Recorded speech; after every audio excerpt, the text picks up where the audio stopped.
What's going on, everyone? Jeremy here from the Quartering, and allow me to display a bit of nuance. I know this is something that is rare on Twitter and amongst the rage mobs, but I just find the hypocrisy so utterly delicious.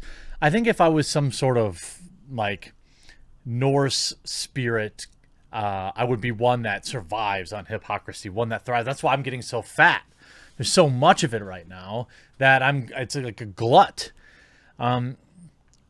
Apparently, the idea, let me paint a picture for you. And apparently, one situation is okay and the other is not. So according to Twitch, like targeted meanness, the H word, is when basically someone brigades or repeatedly goes after a Twitch streamer, right? I think we would all agree that, like, the countless articles that have been written about toxic masculinity when it comes to female streamers on Twitch, or how they have to suffer against all this nonstop annoyance and people saying mean things to them, and how that's not okay.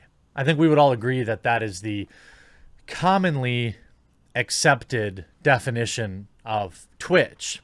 I myself, I started Twitch streaming, twitch.tv/thequartering, just to play video games. I'm not trying to grow big there. I know I won't last. But, I have relatively small streams, 100 people maybe hang out. And so it's a great opportunity for people to come and troll me and get their chance, because there's not a ton of people in there. And so I just, I remove them, or I mute them and I move on. But for whatever reason, it's encouraged, it's actively promoted to go into the Twitch channel of the U.S. Navy and just troll and harass them. It's funny, even promoted by mainstream media, promoted by most large esports reporting people like Slasher, Rad Berezov, someone I would consider at least a contact. We speak relatively frequently, although it's been a little while. And for whatever reason, the absolute infused cowards of Kotaku, decide to call the U.S. military or the Navy whiny cowards when asked about. So the big troll, of course, the big brained move for lefty pole is to come into a Twitch stream and ask the Navy, the kid that's just following their orders, whatever. What's their favorite war crime? What's your favorite war crime? Got him. As they sit home and enjoy the freedom that many signed up and gave their lives to protect. Now, I would argue that, we saw this go to where basically, because the Navy is a government agency, they can't ban people. And I actually support that ruling. However, it's funny how these people seem to just really, really, really endorse going after these soldiers in the Navy who are streaming, but they actively just literally cream their jeans over communist Alexandria Ocasio-Cortez. And we all know the tolls. If we want to compare the tolls between the U.S. military and communism, I think we know which one has ended far more lives. Hundreds of millions of lives. Twitch is fine promoting communists like AOC. Journalists, mainstream urinalism, praised her. Didn't call out what that really was recruitment, was building her brand as a politician. Now, whenever AOC streams, she shouldn't be able to block anybody from chat either. I wonder if anybody tested that. I would love to go in there and ask her what her favorite communist regime was. And the idea that Kotaku calls them whiny cowards. Look, let me just get real with you for a second. Recruitment is an uncomfortable business. I think reforms could be done there, should be done there. I've said this before and I'll say it again. I graduated high school. I was 18 on September 11th. Okay. A lot of my friends signed up.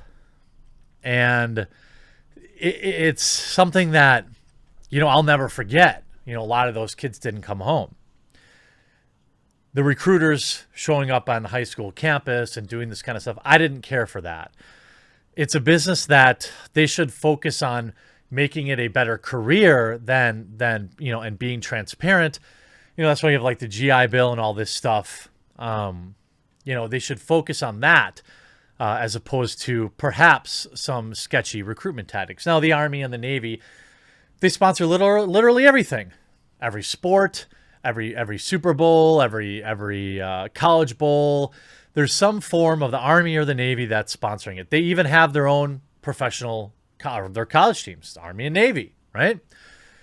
The idea that them appearing on Twitch as a recruitment tool is any different than them appearing anywhere else is hilariously short-sighted. Now, I will agree that it feels a little weird, and I don't know exactly how I feel about it. And ultimately, they also sponsor esports teams too, as far as I can tell. The Army and the Navy have sponsored esports teams. So everyone's fine taking their money, but you get Kotaku, and this is just a bridge too far for me.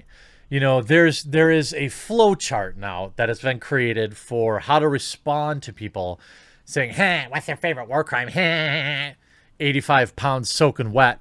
Can't even pick up a brick to toss it through the Starbucks window. It's a manlit job for them. Yeah, I support my troops. I back my troops. Do they make mistakes? Have they made historical mistakes? Yeah, of course. But has this kid that's streaming for them done that? Nope. Imagine being in the Navy and getting the opportunity to represent them playing esports. What a great option, rather than making PowerPoint slides and things like that.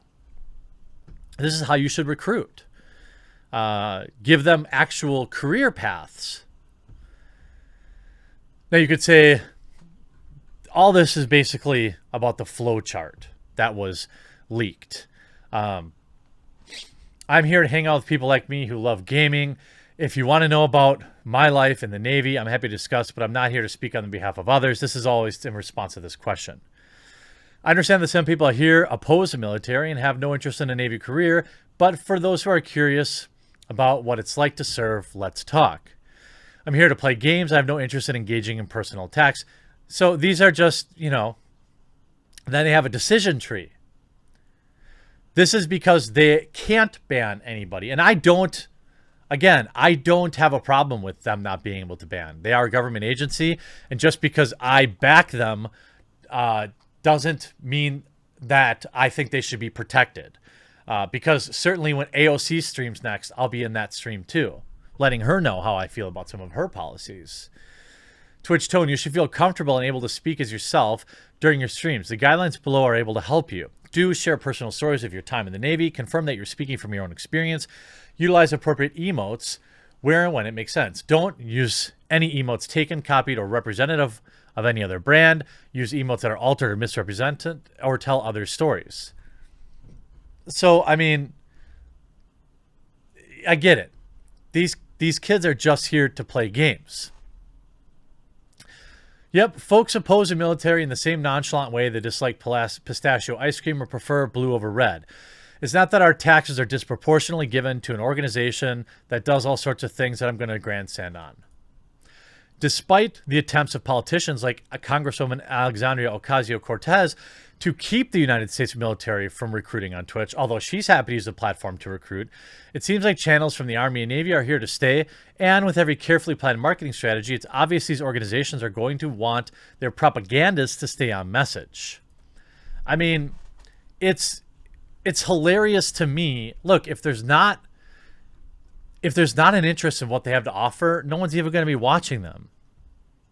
You know what I mean? Like, it's here you have, I never expected the grunts they put in front of the camera to sell kids on conducting imperialism to have a meaningful conversation, but I'm still surprised of how whiny and feckless they come off. I love how this guy, Ian Walker, who probably hasn't ever punched a clock in his life, who's never done any real work, is clearly putting himself in a position of intellectual superiority over someone he's never met.